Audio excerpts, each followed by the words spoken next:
मेरा काम तो बहुत आसान हो गया, इसलिए कि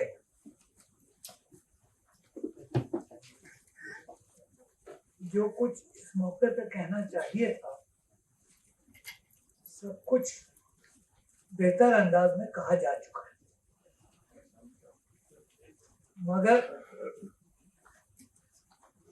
चूंकि एक रस्मी रवायत है, तो मेरा नाम पुकारा गया, तो मुझे कुछ ना कुछ तो कहना है। बात सिर्फ इतनी है कि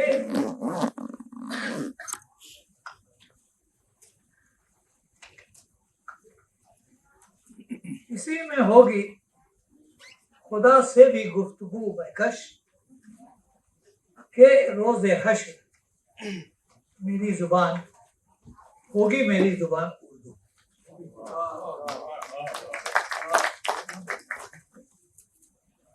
सालगिरह मनाना एक रवायत बन गई है और इनफरादी तौर पे या इज्तमाही तौर पे सालगिरह मनाना चाहिए। तो 200 साल की सालगिरह एक लाजमी चीज है और बड़ा अच्छा हुआ कि मासूम साहब ने और उनके फरीकों ने इस जलसे का एहतमाम किया।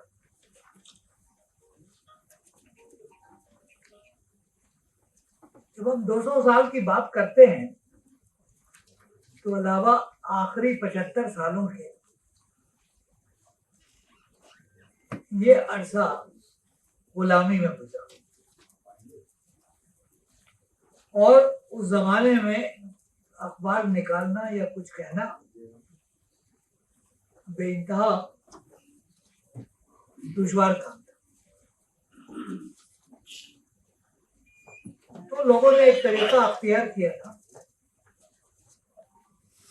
खींचो न कमानों को न तलवार निकाल उठाओ, जब तेग मुकाबिल हो तो अखबार निकालो। तो अखबार निकाला जाता था। काम आसान नहीं था, दुश्वारियां दरपेश होती थी। एक मशहूर किस्सा है जो कि हाजी अब्दुल गफ्फार साहब के नाम से मुंसलिक है।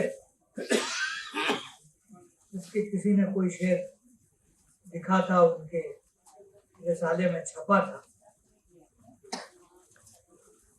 और एक मैजिस्ट्रेट जो कि दानिशमंद थे, उन्होंने एक लफ्ज की तरमीम से शायर को बचा दिया। और ये खूबी उर्दू जुबान में है। आज मैं साफ अर्ज कर दूं कि मैं ना सहाफी हूँ ना शायर। तो इस मौजू पे मुझे जो कुछ कहना है बहुत कम है। मुझे एक दूसरी चीज की तशखीस है जो आपके सामने पेश करूंगा। जो सेंसस के 10 साल सेंसस के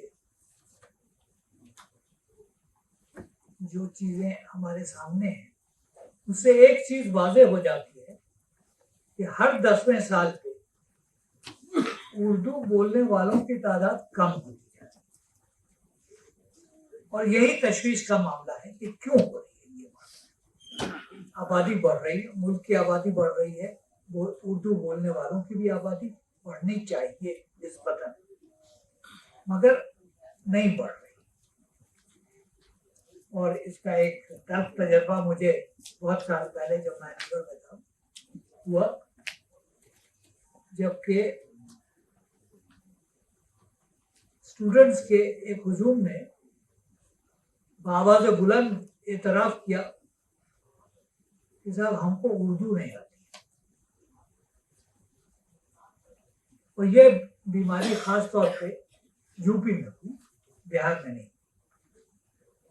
अब वो जो कहानी है यूपी में क्या हुआ बहुत तुलानी है।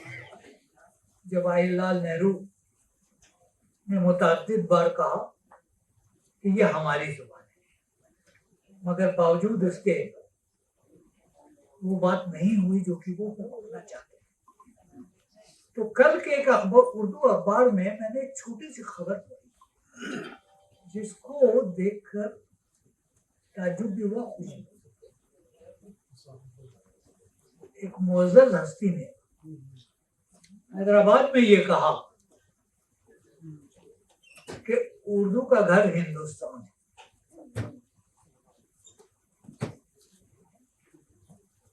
अगर उसका ये घर है तो उसको बेघर क्यों किया, और अगर घर है तो उसको यतीम क्यों किया? दो तीन चीजें वाज़ेह हैं, उसमें कोई रिसर्च बहुत हो चुकी है। स्कूलों में उर्दू की पढ़ाई नहीं होती और उसकी वजह यह है, बावजूद तमाम सरकारी कानून के, कि जब तक के उर्दू पढ़ने वाले तालिब इल्मों की तादाद एक हद तक नहीं पहुंचती है, टीचर नहीं रखा जाता। तो टीचर नहीं रखा जाता है। आप जायजा ले लीजिए स्कूलों का, चाहे दिल्ली में या कहीं और, उर्दू असातिज़ा आपको नहीं मिलेंगे। और अगर उर्दू असातिज़ा नहीं मिलेंगे तो बच्चे उर्दू कैसे पढ़ेंगे? खास तौर पे इसलिए कि जो काम वालिदैन को करना चाहिए था वो नहीं हो रहा है। वो दूसरी बातें क्यों नहीं हो रही? तो घर पे मादरी जुबान पढ़ाई नहीं जाती है, स्कूल में उसकी तालीम नहीं होती है, और नतीजा ये होता है कि कोई पढ़ाने वाला नहीं है तो सीखने वाला बेचारा क्या करे? इसके बरक्स एक दूसरी चीज सामने आती है और पिछले 10-20 सालों में बहुत वाज़ेह हो गई। उर्दू अब सब हिंदुस्तान या बड़े-सग़ीर की जुबान नहीं है, अब वो एक बैनुल अक़वामी जुबान बन गई है।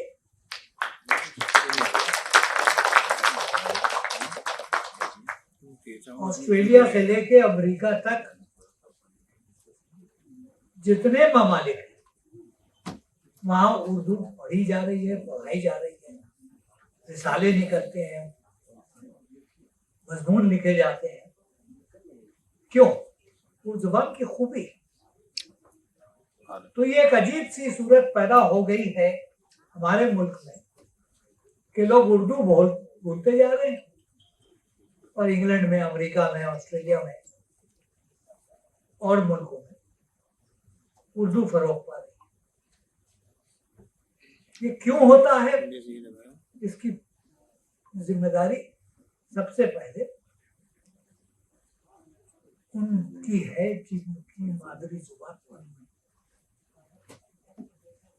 जुबान उस वक्त भूली जाती है जब उसकी जरूरत नहीं समझी जाती, और एक बार वो भुला दी गई तो फिर उसको दोबारा जिंदा करना बहुत मुश्किल होता है।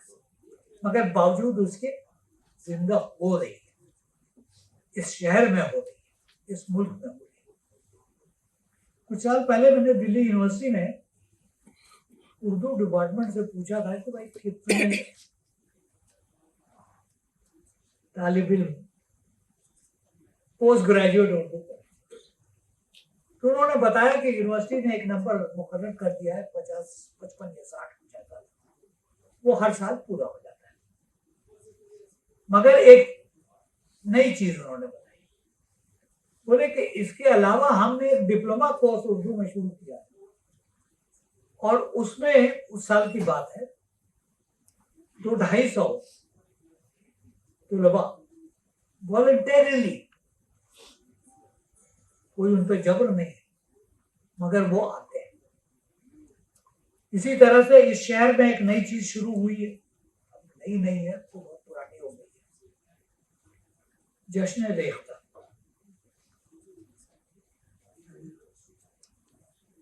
तो जश्न रेख्ता के जरिए जो काम हो रहा है उसको किसी असासी उससे नहीं देखना चाहिए, ये देखना चाहिए कि उसका फायदा क्या हो रहा है।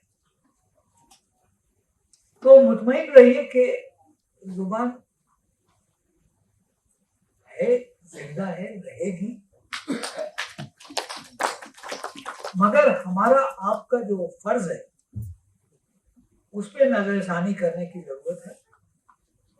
देखना चाहिए कि जो काम हम लोग नहीं कर रहे हैं इज्तिमाई तौर पर या इनफरादी तौर पर, वो क्यों नहीं कर रहे हैं। मुझे इसके अलावा कुछ कहने को नहीं है। मैं आज के जश्न की तारीफ करता हूँ और आपकी उन्होंने इतनी जहमत करके और मुझको इस लायक समझा क्योंकि मैं नालायक हूँ कि मैं आज के इज्तिमा में शेयर करता हूँ। खुदा